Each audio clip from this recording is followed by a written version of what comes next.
Halo, Assalamualaikum warahmatullahi wabarakatuh. Perkenalkan, nama saya Mona Lisa, mahasiswa STEMIK Nusa Mandiri Jakarta semester 9. Wow.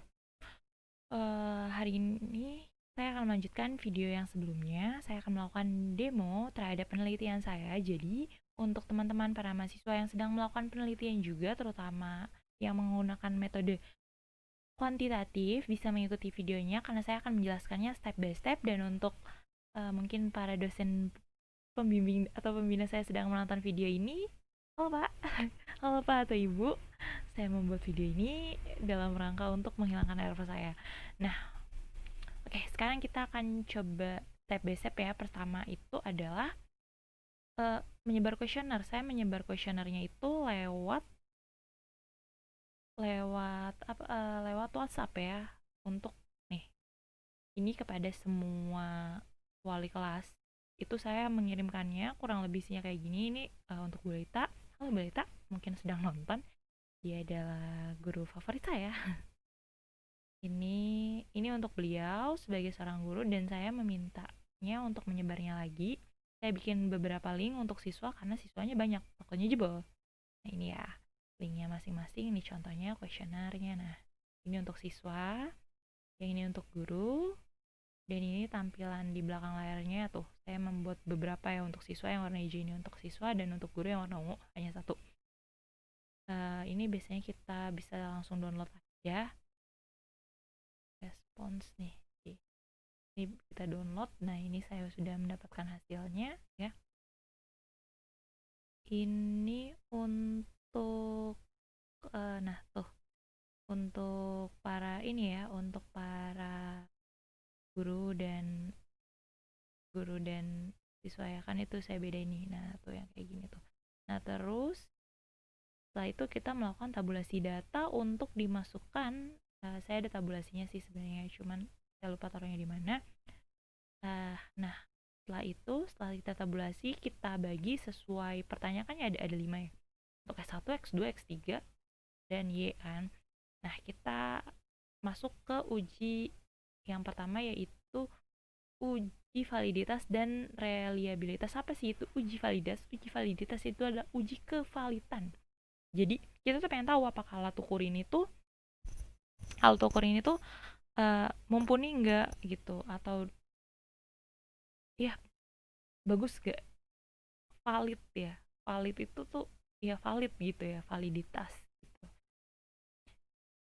Jadi itu tepat nggak sih untuk digunakan gitu ya. Terus ya, sama sekalian yang kedua itu uji reliabilitas. Apa sih itu uji reliabilitas? Uji reliabilitas itu adalah uji kepercayaan ya. Apakah data ini tuh bisa dipercaya apa enggak? Nah, itu kita ambil contoh satu aja ya. X1 itu kualitas kegunaannya. Nah, ini tadi yang tadi setuju tidak setuju ini udah dinilaikan dan ditotal ya. Lalu pertama saya akan ambil contoh satu ini aja. Pertama, analyze.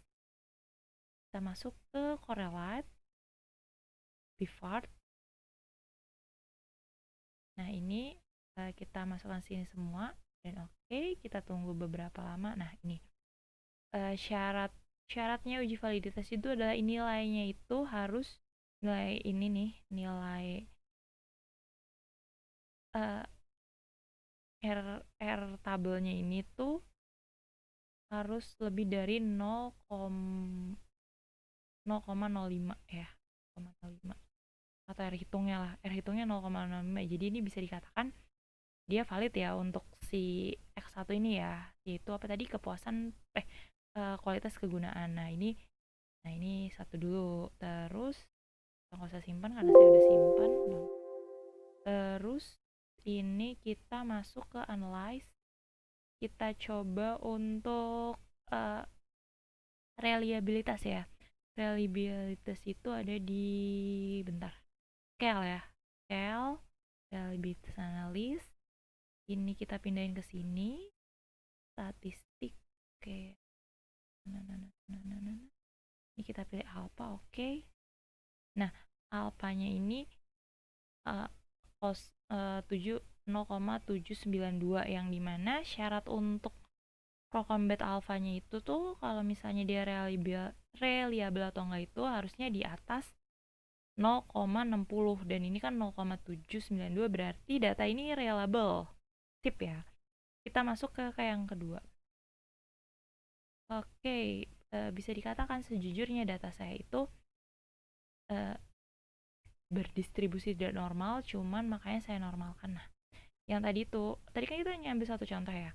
Nah, yang tadi itu semua totalannya itu kita masukin sini. Nah, masukin sini ya. Nah, terus kita dapat nilai residu. Residu itu dari mana? Ya, begitulah ya. Kita coba ya data.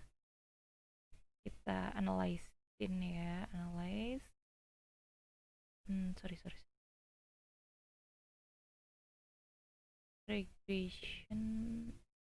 Regression linear, lalu pilih mana kepuasan penggunanya tuh, yang mana yang variabel terikat dan tidak terikat. Nah, di sini kita kita akan mendapatkan nilai residualnya ya.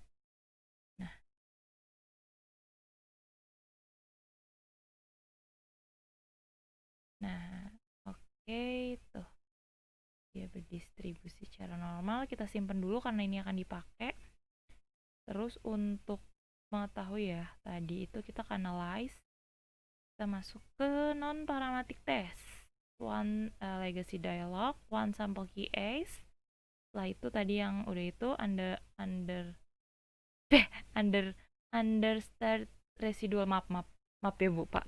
Nah, itu kita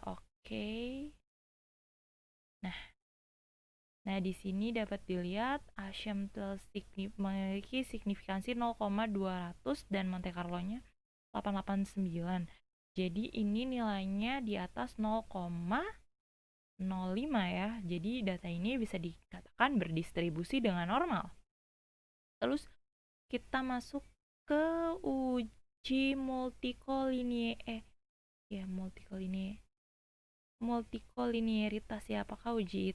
Apakah data itu berdistribusi multikoliniaritas itu ada nggak sih korelasi antara variabel satu dan variabel lainnya gitu ya, terutama variabel X dan variabel Y.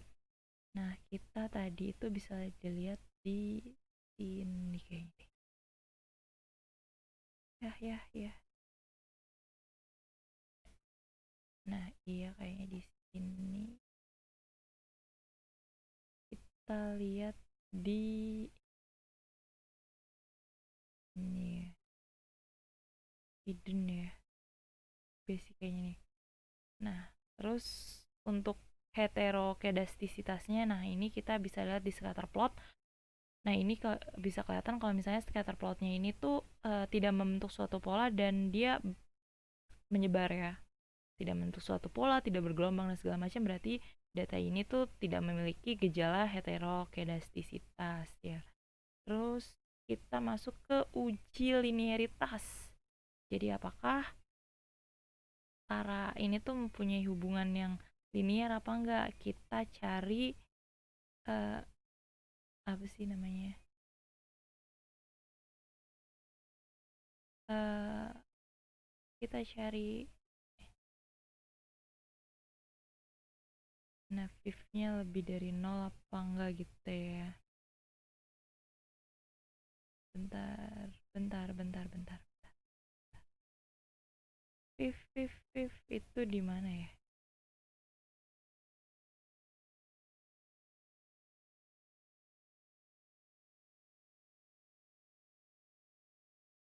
Hmm.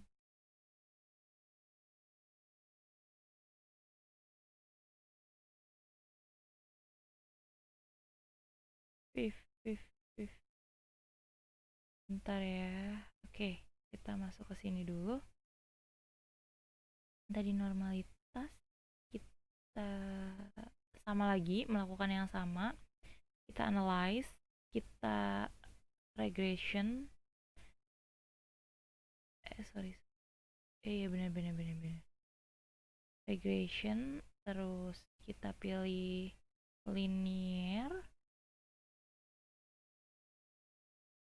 Kita pilih kepuasan pengguna. Kita pindahkan.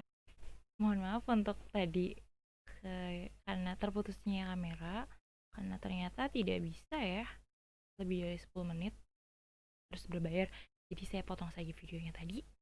Nah, ini tadi kita udah dapat, untuk kita tadi nyari multikoliniaritas ya. Multikoliniaritas itu kita bisa dapat di hmm,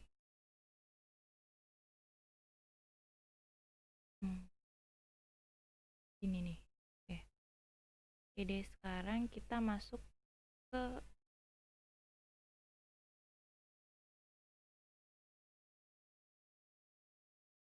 determinasi. Determinasi.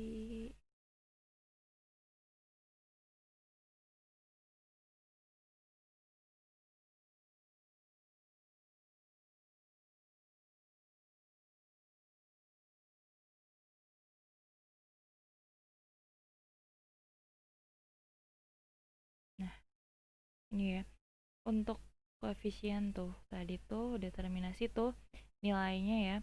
Nilainya ini nih, ini tuh nggak boleh lebih dari 0,10.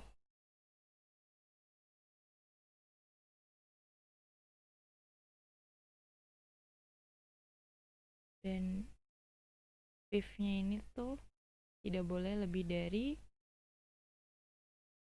10. Nah, ini kan 0 tuh, masih 0,1 ya. Ini belum nyampe 10, ini juga masih 0, jadi masih bisa dikatakan bahwa mereka itu multikolinialitas ya. Nah, terus kita masuk ke koefisiensi korelasi, sorry, koefisiensi, bukan, aduh maaf, koefisiensi koefisiensi koefisiensi itu kita bisa lihat dari R ini nih koefisiensi, dan ini nih R square ini, bener determinasinya ini tuh, dan ini buat determinasi R square, dan untuk R ini tuh buat korelasinya ya. Korelasinya ini tuh 0,820. 0,8 itu memiliki keterkaitan yang sangat kuat. Kita bisa lihatnya itu di tabel di tabel di tabel apa, keterkaitan ya, keterkaitan korelasi. Saya punya sih di sini, bentar. Ada di saya masukin di bab 4 waktu itu. Ada tabelnya, bisa dicek. Nanti ada. Terus tadi kita di output 7 ya. Mana sih tadi? Oh sorry, asumsi klasik. Oke, kita masuk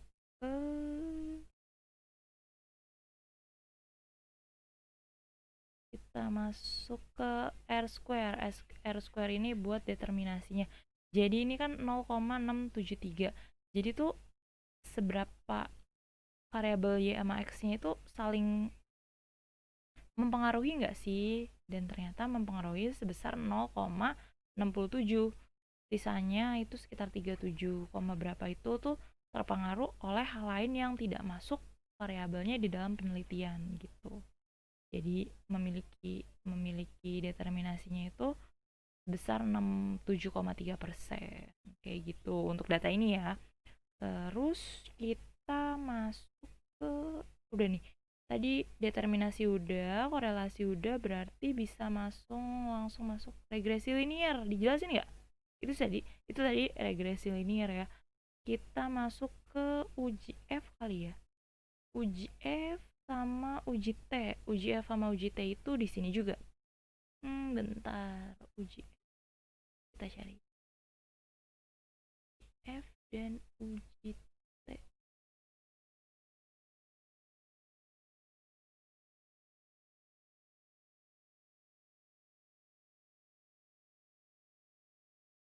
Bentar ya. Anaknya agak. Nah, ini. Kita lihat di ANOVA ini ya. Di ANOVA ini kita lihat nilai F. Ini untuk nilai F ya. nilai F-nya itu F hitungnya itu 271,927 29. Kita tahu F hitung F tab ini kan F hitung. F tabelnya itu sekitar, kita cek ya. Pokoknya ada. Nah, ini pokoknya nih kita nyari F-nya di sini nih ya. Pokoknya sih lebih besar, jadi bisa dikatakan kalau variabel bebasnya secara bersama-sama mempengaruhi variabel Y gitu kan nih. Itu kan konstannya kualitas interaksi, kegunaan, dan kualitas informasi. Terus kalau T itu di mana ya? Kita cari T. Nah, nih koefisien. Nah, nih T ya. Nah, ini nih. Jadi si kualitas kegunaan ini tuh berpengaruh sebanyak segini nih terhadap variabel Y-nya gitu. Ini kan T-nya nih, ini kan T tabel, T hitungnya nanti ada. Saya ngelampirin juga T hitung. T hitung, maaf. Ini T hitungnya, T tabelnya itu bisa dilihat, saya juga masukin, ada tuh. Kalau nggak salah tuh 2,76 atau berapa ya? Ya itu.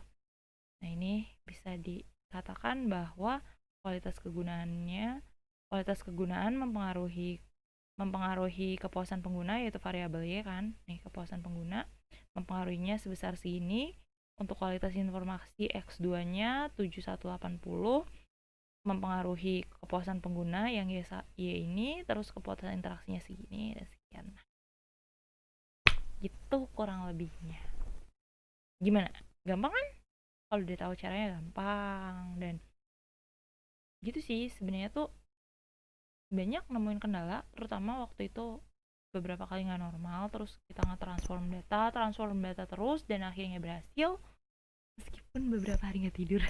Tapi alhamdulillah nilainya sekian, dan karena itu semua bisa dipastikan kalau H0 ditolak dan H1 H2 H3 nya itu diterima. Jadi kualitas penggunaan informasi dan interaksi itu mempengaruhi secara signifikan, dan simultan itu mempengaruhi kepuasan pengguna. Kayak gitu kurang lebihnya, mohon maaf. Assalamualaikum warahmatullahi wabarakatuh. Terima kasih Bapak dan Ibu dosen dan semua yang nonton.